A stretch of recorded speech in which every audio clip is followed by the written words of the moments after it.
আজকে নিয়ে এসেছি হচ্ছে শুক্তানি। এই গরমে কিন্তু ভীষণ ভালো লাগে এই শুক্তো খেতে। শুক্তো খাওয়াও কিন্তু ভীষণ ভালো, কারণ বিভিন্ন ধরনের সবজি কিন্তু এই শুক্তানিতে যায়। আর অনেকেই খেতে ভালোবাসে না, সেই জন্য শুক্তানি একটু টেস্টি করলে কিন্তু খেতে ভালো লাগে, আর সবজিগুলো কিন্তু শরীরে যায়। ওয়েলকাম ফ্রেন্ডস, ইনস্টা রান্নাঘর থেকেই সোমা বলছি। আশা করি বন্ধুরা তোমরা সবাই ভালো আছো, আর যে যেখানেই আছো ভালো থেকো, আর কমেন্ট করো। ভালো লাগলে অবশ্যই কমেন্টের মাধ্যমে জানিও কেমন হয়েছে রেসিপিটা। আজকে নিয়ে এসেছি হচ্ছে দুধ শুক্তো।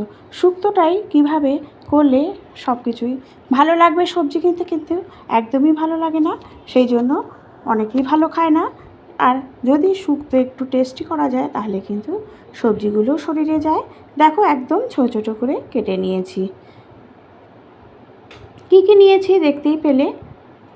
নিয়েছি উচ্ছে, বেগুন, কাঁচকলা, কুমড়ো, আলু, সব কিছুই কিন্তু ডাঁটা সব কিছুই নিয়েছি। যা যা আছে মোটামুটি সবই নেওয়া যায়। এরপরে কিন্তু বড়িটা আমি ভেজে নিচ্ছি। একটু বড়ি দিয়ে করবে তাহলে আরও টেস্ট হবে। আর দেখতে থাকো কিভাবে রেসিপিটা করছি। প্রথমে কড়াইয়ের মধ্যে তেল গরম করে বড়িটা কিন্তু ভেজে নিলাম। বড়িটা বেশ কিছুক্ষণ ধরে লাল লাল করে ভেজে নেবে।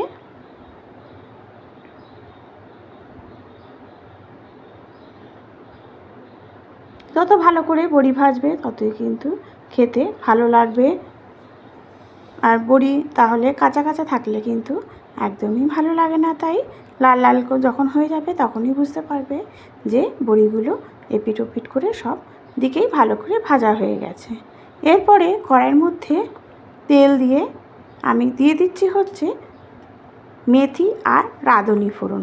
শুক্তানিতে কিন্তু এই দুটি ফোড়ন খুবই মাস্ট। মেথি আর রাঁধুনি ফোড়ন দেবে, এতে স্মেলটা ভালো হয়, শুক্তানির খেতেও ভালো লাগে। সব কিছু সবজি কিন্তু আমি একটু নুন আর স্লাইট হলুদটা খুবই কম দেবে, দিয়ে হালকা করে হলুদ দেবে, দিয়ে বেশ কিছুক্ষণ ধরে কিন্তু আমি ঢেকে ঢেকে একদম মজিয়ে নেব। যখন দেখব যে একদম 80% কুক হয়ে গেছে সব কটা সবজি, তখন কিন্তু আমি আগে দেখো আরও নাড়াচাড়া করছি, করে একদম যখন 80% সেদ্ধ হয়ে যাবে তখন কিন্তু বড়িগুলোকে দিয়ে দিলাম। বড়িগুলোকে দেওয়ার পরে জলটা দিয়ে দিলাম। জলটা দেওয়ার পরে আমি কিন্তু পুরো সেদ্ধ করে নেবো। আর 20% পুরো যে সেদ্ধটা হওয়ার পুরোটাই কিন্তু আমি সেদ্ধ করে নেব। সেদ্ধ করে নেওয়ার পর আমি কিন্তু গ্যাসটা একদম বন্ধ করে দিয়েছি। একটু যখন হালকা ঠান্ডা হবে তখন দিয়ে দেবো হচ্ছে দুধটা, নাহলে কেটে যাওয়ার অনেক সময় ভয় থাকে, সেই জন্য একটু ঠান্ডা করে দুধটা দিলাম। দুধটা দিয়ে এবার আমি গ্যাসটা চালিয়ে দেবো।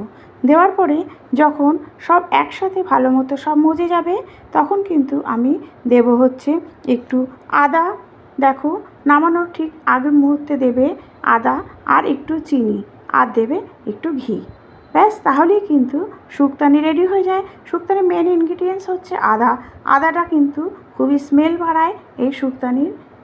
আর নামানোর আগে একটু ঘি দিলে একদম জমে যায়। এক পদেই কিন্তু পুরো খাওয়া হয়ে যায় শুক্তানিটা। ইউজ করেছি হচ্ছে ঝর্ণা ঘি। এই ঘিটা খেতে কিন্তু ভীষণই ভালো লাগে।